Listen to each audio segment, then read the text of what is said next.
turakomeje mu nyigisho zacu. Inyigisho zose zigenda zitondekanye nk'uko Bibiliya ikurikiranye niko twe tubikurikiranya. Murabona twabanje kwibanda ku nyigisho zo kuvuka kwa Yesu nuko byagenze nyuma yo kuvuka kwa Yesu. Buriya ari ahantu bigeraho ngaho ukabona harimo ikinogo. Sinzi niba mwebwe mujya mubibona. Tubona Yesu twongera kumubona afite imyaka 12 tukazongera kumubona afite imyaka 30. Ntabwo tuzi icyabaye hagati aho ngaho. Kubera ko buriya Bibiliya niko ikoze. Hari abantu bajya bambaza ngo ariko uko batubwira ngo Kayini yashatse umugore, ngo umugore yamuvanye hehe, ngo kwa Adamu na Eva bari bafite abana 2 gusa kandi umwe akaba yari yarapfuye. Buriya uko Bibiliya ikora ibyo bita selective narrative, gutoranya ibintu bikeya by'ingenzi akaba ari byikubwira, haba ku muntu haba ku kintu icyo ari cyo cyose itoranyamo iby'ingenzi akaba ari byiguha byonyine. Na Yohana yarabivuze yandika kuri Yesu, aravuga ati ubundi ibyo Yesu yakoze. Muzarebe muri Yohana igice cya 21 umurongo wa 25 aravuga ngo ariko hariho n'ibindi byinshi Yesu yakoze byakwandikwa byose, ngira ngo ibitabo byakwandikwa ntibyakwirwa mu isi. Ukavuga ati iyi si dukoze biblioteke y'ibitabo by'ibyo Yesu yakoze ntabwo byakwirwa ku isi, si yaba ntoya, bagatoranyamo bikeya bidufasha kubona uko Yesu yaramye. Yewe nawe ubwawe n'ubuzima bwawe ubufasha. Aha ngaho niho tujya tugira ikibazo.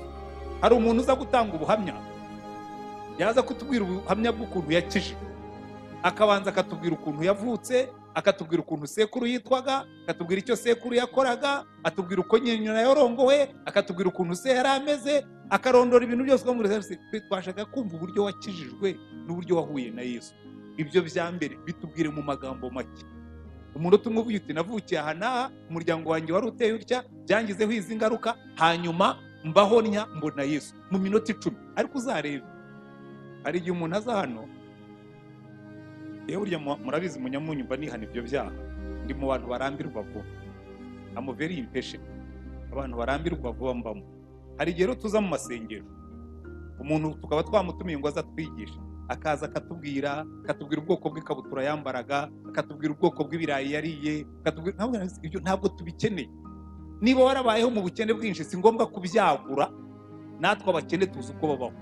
Zutubwira uti nabaye mu buzima bugoye, mbaho mu bukene, ariko tubwire Yesu, kuko buryo ubutumwa bwiza ni ukuvuga Yesu. Hariho n'ubundi butumwa ntabwo muzabona natumiye umuntu narimo kuvuga bene ibyo ngibyo twabajyaga ikuzimu. Umuntu akaza ati jewe najyaga ikuzimu, ati ndagenda njyayo, ati mbona imigi, ati muri ntabwo rero. Icyambere hano niba hari n'abajya ikuzimu si benshi. Kumara iminsi utubwira ukuntu wajyaga ikuzimu ntacyo bitwunga. Ntabwo Imana yigeze tubwira ngo tuze kubwira abantu iby'ikuzimu, yatubwiye kuza kubwira abantu ibya Yesu. Ariko umuntu akaza ati jewe najyaga ikuzimu, fine, inzira wanyuragamo ntitwenda kuzicamo, ibyo wajyaga gukorayo ntitwenda kubikora, abenshi muri twebwe ntituzajyayo. So abo bantu batereye umwanya uretse kubereka filime yimbura mu mara. Niyo mpamvu uriya Bibiliya iri selective, itoranyamo iby'ingenzi. Hariho n'igihe yungurura ubuzima bwawe ugasanga nta kifite cyo kukuvugaho, ahubwo icyo nicyo kijya kimbabaza. Babona baranditse ngo nuko kanaka byara kanaka, kuko bayunguruye basanga ubundi mu buzima bwe nta kintu kirimo cyakungura abantu uretse ko yarabyaye undi muntu. Ariko Imana yagera ku wundi muntu ikavuga ariko uyu mumutindeho kuko hari ikintu yakoze bikora ku mutima wawe. Buriya niba ushaka yuko Imana izakwandika, niba ushaka yuko Imana izakuvuga, uzakora ikintu gikora ku mutima w'Imana, uzarebe. Kuko reka mbereke ubundi biranisobanura, ibintu bidakora ku mutima w'Imana ntibigira uburambe. Umuntu ashobora kuba hano akubaka inzu nziza, ukamutangarira akagenda mu kimodoka kinini, umunsi yapfuye ibyo byose imbere y'Imana ntibigaragarayo. Ikintu kizagaragara imbere y'Imana kizaguherekeza, kizatuma n'abantu bakwibuka n'icyo wabakoreye. Murambibwira abantu hano nuko rimwe na rimwe ngira ngo turavuga ntimubyumve. Buriya abapasitori tugira umugisha, abana baravuka tukabafata mu ntoki tukabazunguza imbere y'Uwiteka tukanezera, ariko n'abantu barapfa tukabaherekeza tukabashyingura. Buriya rero nushaka kumenya umuntu wagize umumaro, cyambere ntuzarebe imodoka zamuherekeje yapfuye, zirya zo ntacyo zivuze. ziba zivuga gusa ngo wenda afite abana bafite inshuti nyinshi, cyangwa nawe ubwe yari afite inshuti nyinshi. Ariko ikizakubwira umuntu wagize umumaro, uzitegereza abantu barira iyo bamumanuye mu mva, nibwo uzamenya uwo yari we.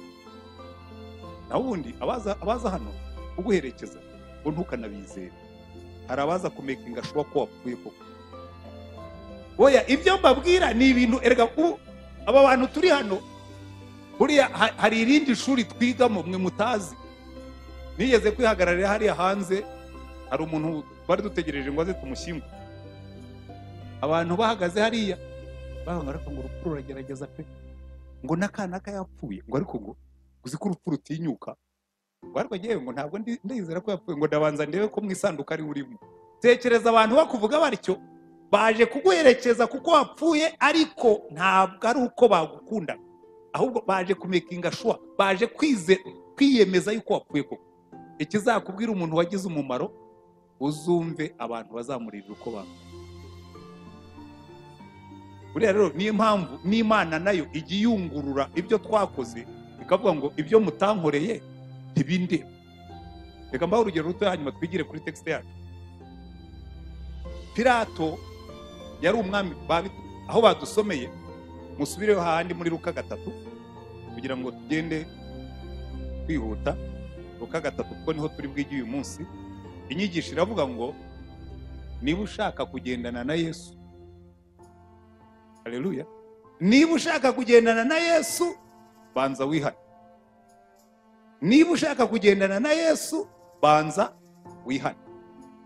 Nta bundi buryo, nta yindi nzira, nta wundi muryango. Niba ushaka kugendana na Yesu banza wihane. Ariko turabigarukaho. Reba hariya baratubwira ngo mu mwaka wa 15 wo ku ngoma ya Kaisari Tiberiyo, ubwo Ponsiyo Pilato yari umutegetsi w'Iyudaya, na Herode ari umwami w'i Galilaya, na Filipo mwene se ari umwami w'i Toreya w'igihugu cy'Itirakoniti, na Rusaniya ari umwami wa Bileni, Ana na Kayafa ari abatambyi bakuru. Reka ngarukirize kuri abo.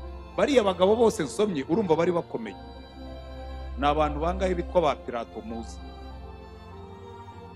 Kereka yari umugome cyane, bakaba bati uriya muntu ni Pilato. Uwitwa Herode muzi hano, Herode yamanika tukamubona. Uwitwa Rusaniya yamanuka tukamubona. Ariko ikintu cy'ugutangaza ni iki gituma abantu batariyitiriye abantu bari bakomeye mu gihe cyabo ngo umuntu yitwa Kayafa, ahubwo bakitwa ba Petero. Kandi ba Petero yari umurobyi w'amafi. Bakitwa ba Yohana, yari umurobyi w'amafi. Bakitwa ba Yakobo, yari umurobyi w'amafi. Ndetse bakitwa na ba Mariya Magadalena, yari indaya, n'abandi. Kuki abantu biyitirira abo ngabo? Nuko bakoze kuri Yesu. Umuntu wagize ikintu akora kuri Yesu n'uno munsi aracyavugwa, abantu baracyamwita. Kuko iby'Imana yibuka nibyo wayikoreye, si ibyo wikoreye wowe ubwawe. Ibyo abantu bibuka nibyo wabakoreye. Reka nkubwize ukuri, umuntu ugenda mu kimodoka kinini, uwo bazibuka n'uwatanze lift. Hari igihe umuntu aguca watumura ivumbi afite ikimodoka, abantu ndetse bakagwira ati ufite ikimodoka kinini, bajya babimbwira yuko pastor ukwiye guhindura imodoka. Nkabwira niyo mfite iragenda. Aho V8 gera na RAV4 yanjye ya RAA irahagera. Murabizi nigeze kubaza tarige nagiye gukoresha imodoka, abantu babona paritse RAV4 yanjye ya RAA. Umuntu abazuni gusa biriya modoka niyo pastor twari. Dati mboni yaje kwikoresha ari yazamo ngo ntagira n'umushoferi. Datereka da mbone yo ari uyizana RAA. Hanyuma bamaze kugenda arambwira ati bibajije iriya modoka ngo bavuze ngo nicyo urimo gushaka guhisha. Nawe ngiye ntacyo mpisha, ngenda muri RAA kuko niyo yanjye. None se ngure RAD nta mafaranga yo kuyigura mfite? Ariko abantu aho RAA yanjye igera na RAD niho igera.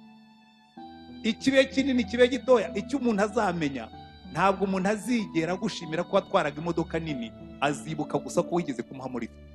Icyo wakoreye abantu nicyo bakwibukiraho, icyo wakoreye Imana nicyo cyandikwa. Mwambwiye ngo amen.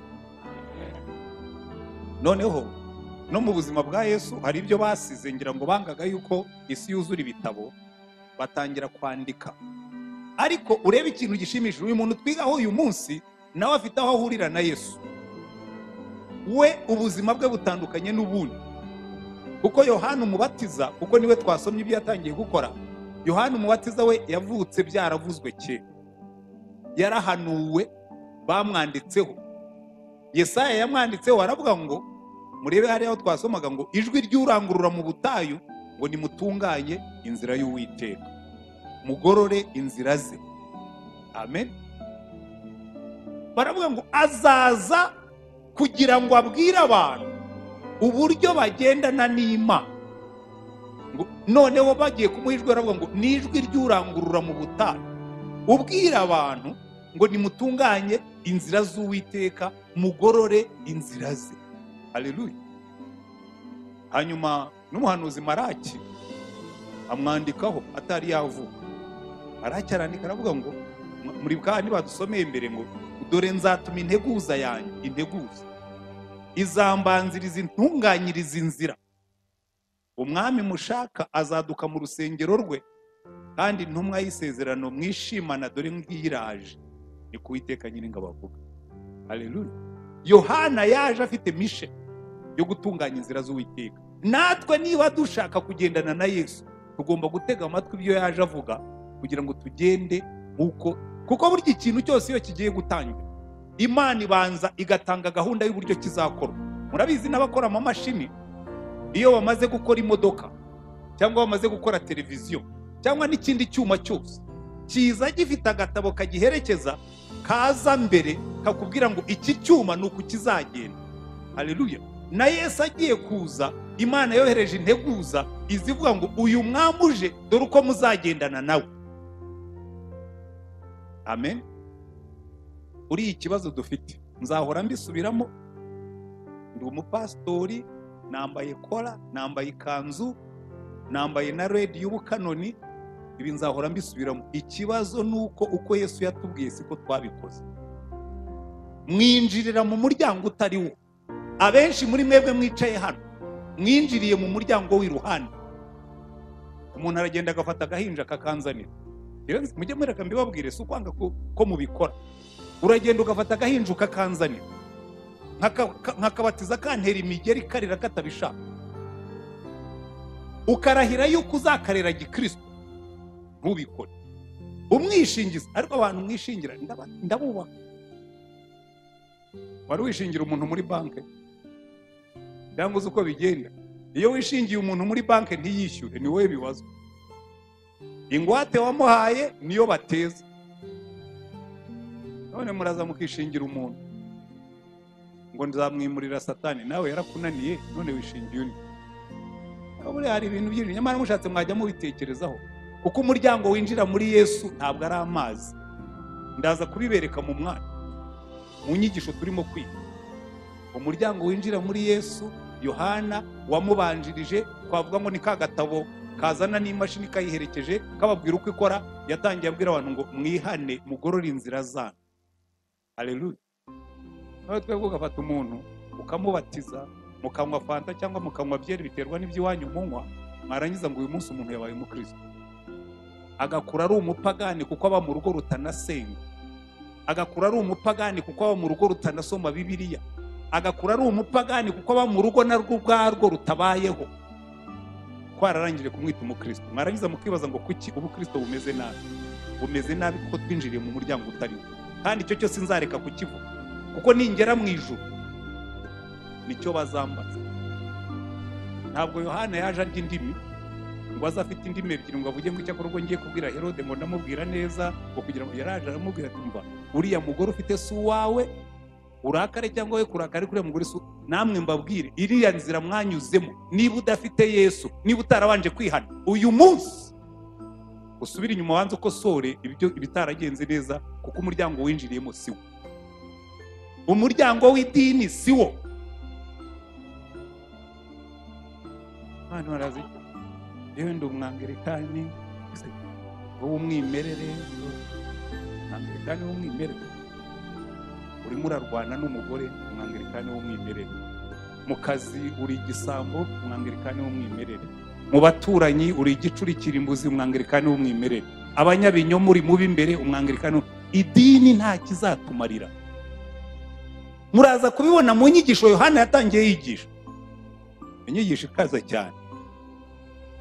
Ariko atangiye kwigisha aravuga ati ngewe icyo nahamagariwe, buriya Yohana we yaje neza, na se ubwe umubyara marayika, na mbere ya se marayika yarabanje aravuga ati uyu mwana mutwite, uyu mwana muzabyara muzamwitondere, ni umwana udasanzwe.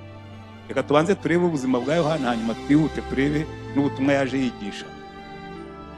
Mu gice cya mbere cya Luka here ku murongo wa 11, marayika yaraje abwira se amusanze mu rusengero, aramubwira ati umva rero Zakariya mwahageze, reka duhere ku murongo wa 13. Ariko marayika aramubwira ati witinya Zakariya, kuko ibyo wasabye byumviswe, umugore wawe Elizabeth azakubyarira umuhungu, uzamwite Yohana. Yohana bivuga ngo ni impano y'Imana.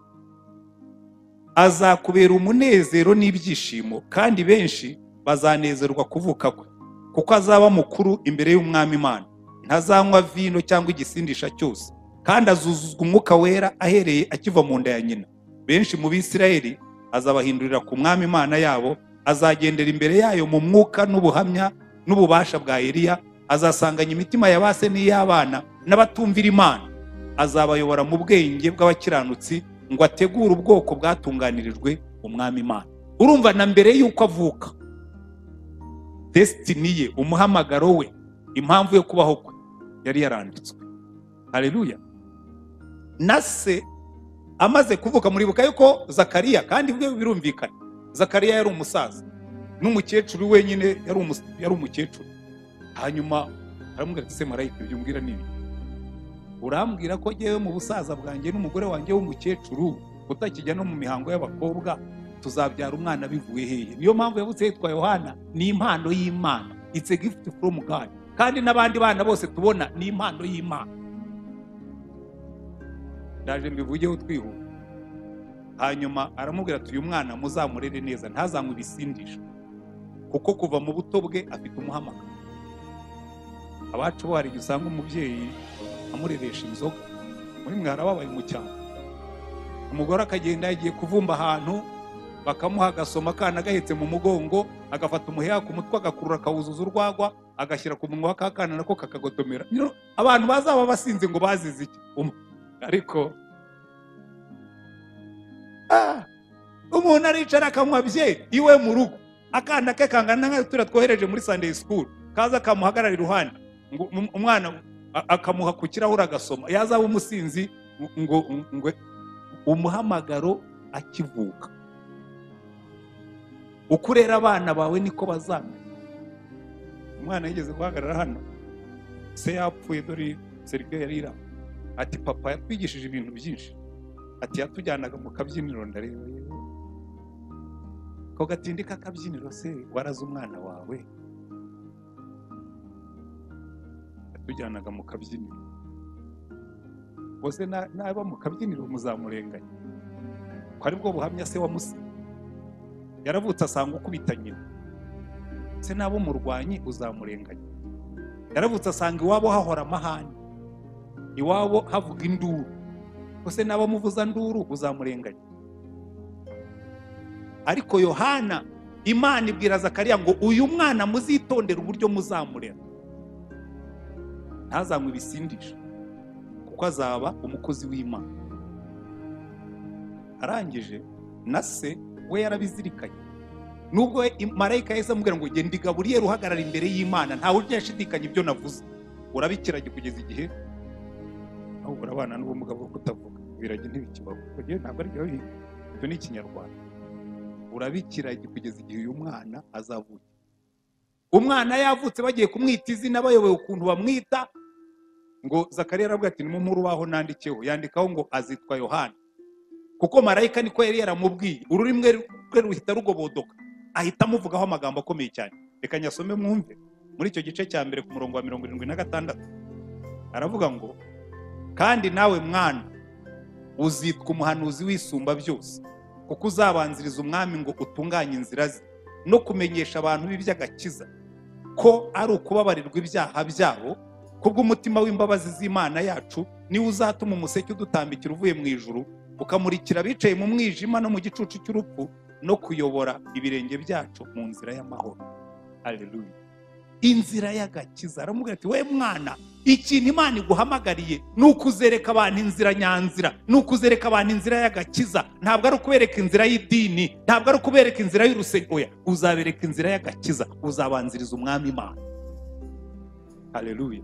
Iba byashobokaga ngo umupastori wese uzahagarara hano, umuvugabutumwa wese uzahagarara hano, korari niririmba, muririmbe muzi yuko ntabwo tuza hano ngo abantu batubone, ntabwo tuza hano ngo abantu badushime, tuza hano ngo abantu babone inzira y'agakiza. Haleluya. Hari igihe mba numva ariko bizakunda. Ariko abantu bari hano hanze barimo bagaburira abantu b'Imana ibintu byabo bya fake ngo muze mutware imigisha yawe, kwata umugisha, kwata umugabo, kwata inzu, kwata wababwiye bose bagakwata Yesu, bagakwata agakiza.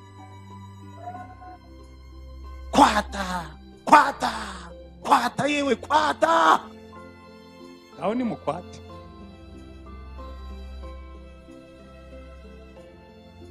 Murakwata ibyo muzasiga ku isi. Imana yatumye Yohana aramubwira ngo genda ubabwire. Nasagiye kumuhanura aramubwira ati we mwana, uzitwa umuhanuzi w'isumba byose, uzabanziriza umwami ngo utunganye inzira ze, uzamenyesha abantu iby'agakiza ko ari uko babarirwa ibyaha byabo kubw'umutima w'imbabazi z'Imana yacu. Haleluya. Ariko muri no minsi hari igihe mba numva nabi, urahagarara imbere y'abantu b'Imana ukabagaburira ibintu byabo kwata. Imana igitobarira. Ariko mujye mutekereza, nawe wicaye hano ufite umuhamagaro, na mama w'aka kana buriya na papa wako, ujye umenya ngo aka kana ubu gafite umuhamagaro, kuko Bibiliya bivuga neza ngo turi abantu Imana yaremye, ituremeye imirimo myiza yiteguriye kera ngo tuyigenderemo muri Kristo Yesu. Haleluya. Buri muntu wese Imana irema ifite icyo yamuremeye. Barangiza tubwira ngo aremeye gukwata. Hanyuma Yohana atangiye kubwiriza, kwa kundi bamuhanuyeho, aravuga ngo mva rero mbabwire, niba mugiye kugendana n'umwamuje, dore ibyo mukwiriye gukora. 45 muri icyo gice cya mu gice cya gatatu, subire muri cya gice cya gatatu, mujye ku murongo wa 3, ngo ajya mu gihugu cyose giteganye na Yorodani, abwiriza abantu iby'umubatizo wo kwihana ngo babarirwe ibyaha. Nahana atangiye mbabwira iby'umubatizo. Yohana yaje ababwira ati mba ndababwira umubatizo ariko nuwo kubanza mukihana ibyaha ukabibabarirwa. Ntabwo ari umubatizo wo kubinjiza mu idini gusa mukicara aho ngaho. Umva abantu b'Imana. Ariko Imana nitagukubita abapastori izaba ari nyembabazi. Hari igihe njya ntekereza abantu bazajya mu muriro, bitunabasanga ari nabo bwabo bazadutsindayo. Cyo kimpindisha umushitsi. Pastor, inshuro zose wajya kuduhagarara imbere, kuki utatubwiye ko tugomba gukizwa? Ariko uratekereza umuntu nzasanga nambaye, ntabwo igihe nzajyayo, nta gahunda mfite yo kujyayo. Yewe nafashe Yesu ndamukomeza, n'ibindi byose byakwanga sinzamureka. Abazajya mu muriro yewe ntabwo nzajyayo. Ndabizi nararangije ubu ngubu, narangije guclosing iyo dosiye, nta ni no return. Ariko njye ntekereza nabwo umupastori uzaba yarabwirije abantu ntababwire Yesu, ntabereka agakiza, ntababwire ko bagomba kwihana ibyaha, akababatiza gusa yarangiza bagakwata. Hanyuma ukabona bari mu muriro kandi warajya kubabwiriza, bakakubwira ati pastor ko wajya gutubwiriza, kuki watubwirije imigisha yindi yose gutubwiriye agakiza? Bazamwicira mu muriro. Kwambia hari abantu bazakubitirwa mu muriro kandi badakubiswe n'abadayimoni, bakubiswe n'abantu bayoboraga. Nanjye ndi Satani, abo wayobeje nabwira nti uriya mugabo niwe wabazanye hano, mugende mu mwitura ibyo yabakoreye. Hano ubu mugira ngo nitera ubwo ibi by'Imana yavuze ndabyemera. Yohana yarababwiye ati mva rero mbabwire, ndababwira iby'umubatizo wo kwihana ibyaha. Avuga ibya Yesu arababwira ngo babarirwe ibyaha nk'uko byanditswe mu gitabo cy'amagambo y'umuhanuzi Yesaya ngo ijwi ry'urangurura mu butayu ngo nimutunganye inzira y'Uwiteka. Uburyo butatu kwihana ibyaha, ibintu bitatu birimo muri buriya butumwa Yohana yateruye n'umuhanuzi Yesaya yari yanditse ngo mugorore inzira ze, igikombe cyose kizuzuzwa. Kuko agakiza tuvuga barabwira ngo igikombe cyose kizuzuzwa. Abantu benshi rero buriya bafite ibikombe mu buzima bwabo, harimo za depressions, hari abisuzugura, igikombe cyo kwisuzugura, hari abiyanga bahora benda kwiyahura, hari ababaho ngaho bazi ko basa nabi. Niba uvuye ko usa nabi, Imana yakuremye mu ishusho yayo ngo kuko ufite izuru rinini ngo uri mubi. Biriya byaba misi nibyo byababeshye. Umukobwa mwiza ngo ni umuremure ngo uteye nk'igisabo ngo ugize gute. Umukobwa wese ni mwiza kuko azabona umugabo umurongora n'ibyo byose atabyujuje. Gusa abagore bose barimo hano wabashyira muri misi bagatsinda nibanga. Ni muri beza se. Biriya mujye mubireka, biriya ni imikino y'abana. Ubwiza ntaho buhuriye n'iriya mikino y'abana. Biriya ni imikino y'abana, y'abana bakina biye, bashobora gushushanya inka zitari inka, bakubaka imodoka zitari imodoka. Biriya ni imikino y'abana. Je niko mbibana. Umuntu yigeze kumbaza n'umukobwa wanjye yigeze kuba. Aramubwira ngo pastor ngo waje kureba misi ntoya. Kuri hano sinaje kureba umukobwa wanjye. Bazi abana bawe barimo gukina ntiwicara ukabareba. Ujya aho ngaho ukakambya agahanga. Biriya ni imikino y'abana mujye muyirekebeho. Nabonye hariho n'abajyaho impaka ngo Yesu yaravuze ngo nta mwiza uriho, muri beza mwese aho. Ibyo yavuga n'ubwiza bwo ku mutima nabo byo ku mubiri twese turi beza. Beza abagabo turi hano twese tudafite abagore kereka utarashaka kurongora. Naza kubwira ngo ugiye ngo uriya muhungu ni mubi ni mube uzabaza umugore yarongoye we yabonaga ari mwiza. Imana ifite ukuntu ibitekinike kabihuza. Buri mukobwa ubyibushye agira hari abahungu bakunda abakobwa babyibushye. Nanjye ndimo. Hari n'abakunda n'abananutse nanjye ndimo. Bose ndabakunda. Imana niko ibikora. So ibyo ngibyo muba murimo. Ahubwo reka mbiyerekeye. Igikombe cyose kiri muri wowe kizuzuzwa. Depressions zose, ari umuntu ubyuka mu gitondo akumva yakwimanika. Izo depressions zigomba kuzuzwa kuko agakiza kaguha agaciro we. Umva igituma ibikombe byose byuzuzwa. Imana irazi kavuga ngo wowe ubona uhombanye oya ngiye kubizamuraho karinganiza. Babwira ngo none niwireba mu ndorerwamo, umutwe wawe nta kibazo ufite, amazuru yawe nta kibazo afite, amatwi yawe niba ari n'imbangura areba imbere nta kibazo afite, apfa kuba yumva. Ujye umenya gusa ngo uyu mutwe Yesu yawutanzeho igiciro cyinshi, ibikombe byose bihite byuzuzwa. Haleluya.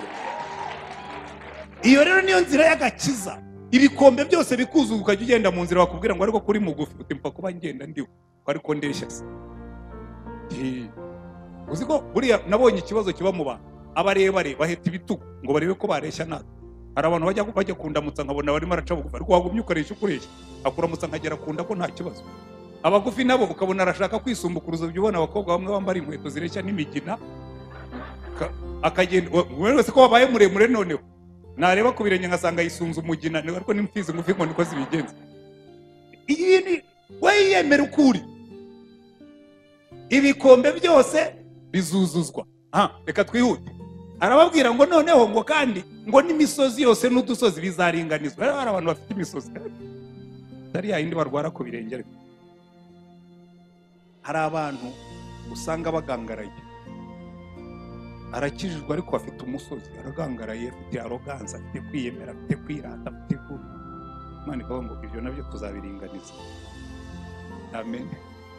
Ariko buri muzima Imana ishaka ko biringaniza. Nta kintu na kimwe twirata tutahawe. Niko Paulo yanditse. Ikintu mwirata mutahawe ni iki? Njya nsetsa abantu kera tukiri abana, amakositime n'ubukire bitaraza, abangana nanjye nibo bashobora kubyumva, bakiri bato ntabwo mwabibonye. Umuntu yaragendaga agiye kujya nk'ahantu kurambagiza umukobwa, agatira inkweto kwa Antoine, akajya kwa Manuel agatira y'isaha, akajya kwa Patrick agatira y'ishati, akajya kwa Rabana agatirayo karavati, akajya kwa Zeda agatirayo ikoti, agakwikira, akagura isigarete ebyiri agashyira mu isigara, agashyira nako mu mufuka, akagenda atumura itabi wamubona ukavuga umusirimu unyuze hano. Byose ari bitirano. Rero natwe byose dufite iyo misozi wizamura nicyo ufite utaha. Muze kunshakira mumbwira ikintu dufite tutaha. Hari umubwira ngo ngiye ngo nzi ubwenge, ngo abantu babaswa bazi ubwenge. Ubwo ntimukabwizere. Ubwongo uryama rimwe blood pressure yakwiyongera bugaca byasibye, ukabyuka ugasanga ibyo wari uzi byose byasibye blank, no kumenya inzira kujyana iwawe bikaba. Warangiza ukirata ubwenge n'ubutizanyo, ujye mushima Imana kubwabo. Ukobwa akaza ngo ngiye ngo ndi mwiza, ngo abantu bamvugisha ngo ariko mama agiye mumenye uko mureba. Tesha ujya kuvuka wigeze utanga dese. Hari umuntu wakoze igishushanyo cyawe aravuga ngo ngiye ninjya kuvuka muzaze meze gutya. Wari unabizi kuzanavuka? Ibyo dufite byose ni ibitizanyo, impano y'Imana. Imisozi yose iyo umaze guhura na Yesu ukavuga ngo ibi byose muringanize, ibi goramye hasi mu bizamura, ibirebire mu bikureho. Hano hamwe rero nta nubwo bafite imisozi, bafite ibirunga. Cyangwa umuntu yaragangaraye mu nzira ahagaze nk'inzovu, gahoreze wakwigirayo. Ugeze gutongana n'umuntu, sindi buvuge izina rya hano kuko n'umuntu w'umuyobozi. Uriya kuzamuka mu ntera ntibizatume uba umusozi. Baraje baburutse umuhanda hariya, afite umushoferi aricaye, ni umuyobozi, sindi bumviye rwo umuyobozi mukuru. Ndaza nsanga bari abana bafunga iby'imodoka byanze, ngenda nambaye ikanzu. Namwe nizose mbwira umushoferi we wagerageje kugira hariya ku ruhande kugira ngo ujye ku modoka zinjira kubona amatemu tayari. Ariko se urumva cyangwa ntiwumva? Noneho nja ku ruhande rwa shebuja kandi turaziranye. Namwe se yakuba wabwira uyu mushoferi ukagerageza mu kugira hirya kubona hano byateye ambuteyaje, kandi ko iyi modoka nivamo izindi zose zihita amahoro akagaruka. Nambaye nka pastor nshaka kumubwira nti hano ni mu butaka bwanjye, ariko yarabibonaga nayo nambaye uniform. Uza umuntu ugusuzugura akagusuzugura no mu rugo rwawe. Ntarimo kugenda yabuje n'abandi kugenda, ariko yabaye ikirunga. Simple. Naramurebye. Buriya ukuntu umuntu akureba ntakubwira. Ngo naragaze ndamureba. I walked away. Kandi namaze kugenda mbona iyigiye. Nose ubundi yabikora ntagombeye kumusuzuma. Hari umuntu akureba akagusuzugura akakwereka ko rwose umusozi wawe yawugize agasimba. Ariko ibi ngibi mbabwira mugakiza baratubwira ngo iyo misozi yose niringanizwe, ibibaya byose bizamurwe. Noneho icyanyuma aricyo ngiye no kurangirizaho. Hanyuma aravuga ngo kandi ngo ibigoramye bizagororoka n'inzira zidaharuwe ziharurwe. Hari abantu rero bagira bene izo nzira, mu cyongereza bivuga neza nibwo wabyumva ngo crooked ways will be straightened, inzira zigenda mayoka. Ceka wa muntu uzabiko rwose mwende data. Haleluya, haleluya, amen. Ugenda mayoka Imana ikavuga ngo nimugorora izo nzira, yego ibe yego, oya ibe oya.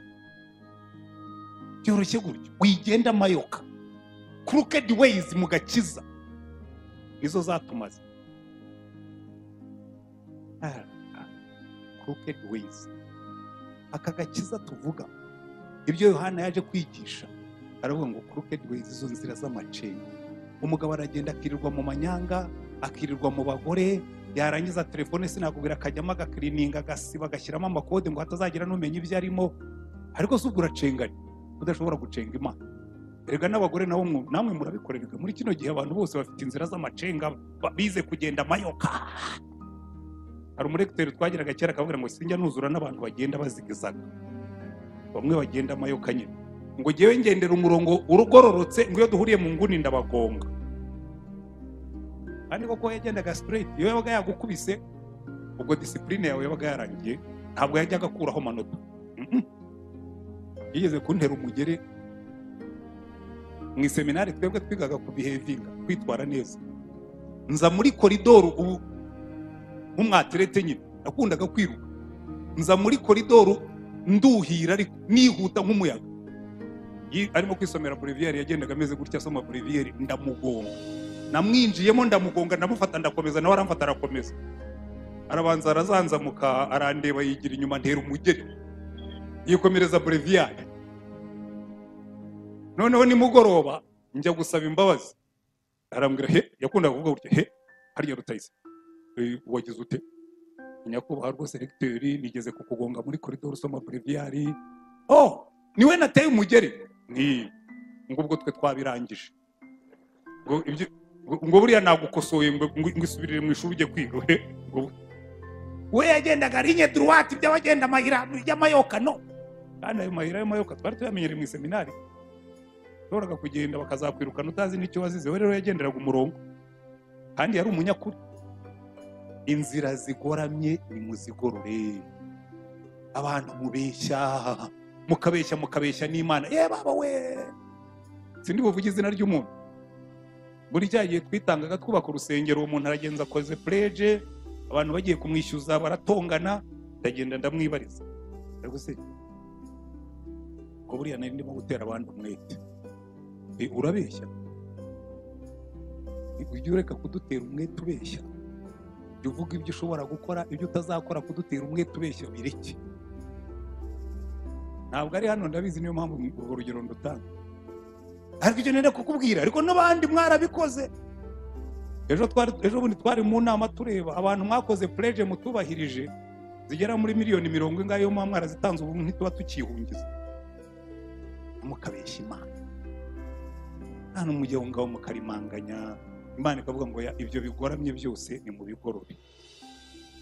Umuntu aricara akakwanga, yaragize akakuryarya, akaza akagusoma kwitamo. Muzi se Yuda na Yesu saramubwira ngo Yuda bimurakambanisha umwana w'umuntu umusoma kwitamo. Iyo rero yabaye imwe muri za expressions zanjye. Abantu muri uyu mujyi buzuyemo abasomyi bo kwitamo,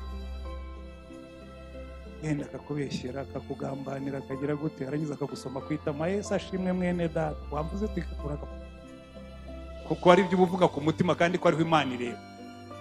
Ndagira ngo buri muntu wese urimo hano be honest with God. Ibintu byo mubivemo, agakiza kacu tuvuga, ibigoramye bizagororoka, ibi bibaya byo hasi bizazamurwa, imisozi zacishwa bugufi, tugende imbere y'Imana mu nzira zigororotse. Amen.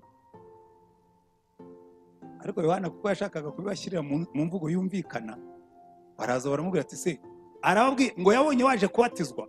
Nuko mu Cyongereza ntabwo Ikinyarwanda cyabihinduye neza, hari translation yo mu Cyongereza yitwa The Message. Uwabihinduye yitwa Peterson yaravuze ngo baje kubatizwa, arababwira ngo ariko se ngo muje muza wiki murimo kunyerera nk'inzoka ku misozi, slithing like snakes. Kuko hano niko yababwiye, yarababwiye ngo se ngo mwabana b'inciramwe, ninde wababuriye ngo muhunge umujinya uzate, muraza munyerera nk'inzoka. Arangije arababwira ngo ngaho nimwere imbuto zikwiriye abiha, kwere imbuto zikwiriye abihanye. Noneho bongeraho ngo kandi ntimutangire kwibwira ngo dufite Aburahamu akaba ari we sogokuruza, dufite idini yacu sogokuru yasezeranye n'Imana, turabuzukuru ba Aburahamu. Umva bene data bari hano, bene kanoni, bene pastori, bene cidikoni, bene bishop, nibana harimo n'abarimo bo kwa bishop.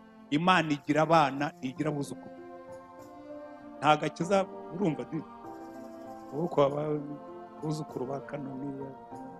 Imana igira abana, ntigira abuzukuru. Ugomba kwihurira na Yesu. Ngo hano yarababwiye ngo ntimundatire ko muri abuzukuru ba Aburahamu, ngo ibyo birahendutse cyane, ngo Imana ishobora no gufata aya mabuye ikamuvaniramo abuzukuru. Ko Yohana yarakomeye. Rero mbabwiye, aho tuvuka si wazatujyana mu ijuru, ahubwo ni uburyo twafashe Yesu. Amen. Arababwira ngo mugende, ibintu bitatu bigomba kuturanga: ngo ufite aho udafite, generosity, ukora akazi agakore neza, ntimukaka abantu ibirenze ibyo mugomba kuba. Abwira abasirikare, ariko umenya buriya iyo wari uwo muri kino gihe yarabwiye abapolisi kuko abasirikare ntaho bahurira n'abaturage, kubera ngo ntimukaka abantu ibirenze ibyo mukwiye kandi ntimugahongeshe. Aya mupolisi yicara ku muhanda imodoka akayireba akaza akabwira ati imodoka yawe ati amatara y'inyuma ntacana. Ubundi mu bindi bihugu iyo amatara y'inyuma adacana ntibabiguhanira, ahubwo barakubwira ngo amatara yawe y'inyuma ntacana jya kuyasimbura, ko twese ntawe ushobora kubona amatara y'inyuma iyo utwaye imodoka. Ariko umuntu aragufata ati amatara yawe y'inyuma ntacana, wambabariye se nkajya kuyasimbura ngo ya banza ngo ndakwandikira, ariko se wareka tukabyumva kimwe. Hanyuma uzarebe kuri liste ya transparency, abantu ba mbere baza kuri rekodi yo kurya ruswa ni abapolisi. Avuga ngo ibyo ngibyo niba uri umupolisi ukijwe ugomba kubikora. Ariko ubundi ijambo ry'Imana niryo ryagombye gutunganya sosiyete, tukabwira abantu umuntu ukora akazi aramubwira ngo abakoresha abasaba imisoro ntimugasaba abantu ibirenze ibyo mugomba kubasaba. No mu yindi serivisi nuko bigomba kugenda. Niba ukijijwe kora nk'ukorera umwami Imana. Noneho bajye baduha akazi ariko basange turi amabuye mazima ashobora kubaka igihugu kizima. Ntazagenda ngo ndasenga najunguje amaboko, nurangiza uri muhanda urarya ruswa, nurangiza mu biro urimo uracenga uragenda amayoka, ugahora ubwira umuntu ngo uzagaruke kubera icyo urashaka ko muzahurira kereko pari, ngo uzansange aha naha kandi aho azagusanga ni mu kabari kubera iki hari icyo warangiza ukaza gusenga agakiza kwiha. Reka ngarukiriza aha ngaha n'isaha yatujyanye, ariko natangiye ninze ntimundenge. Ubundi ubutumwa tubuha iminota 40, iyo niyo mba nabaze, iyo yuzuye ngarukiraho. Mu microphone nakererewe ntajya gukerera, ubwo mwihangana, ariko musita dufite gahunda nyinshi nta kibazo. Ariko ndagira ngo niba wicaye mu hano wumvise umwuka w'Imana avugana nawe, uyu ni umunsi wo gusubira inyuma tugatunganya ibidatunganye, tukava mu nzira zigoramye, tukava mu nzira z'amacenga, ibibande tukabizamura, imisozi tukayiringaniza. Abagenda muri izo nzira z'amacenga mukazivamo, inzira z'amacenga mu rugo, inzira z'amacenga mu kazi, inzira z'amacenga mu gihugu, inzira z'amacenga mu itorero, inzira tukazivamo tukagenda straight. Yego ikaba yego, oya ikaba oya, ntimukabyitiranye. Niba kandi wumvise Imana ivugana nawe, zamura ikiganza ubwira Imana ngo Mana nditabye Yesu, ndaje mukiza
turagushimye Mana yacu.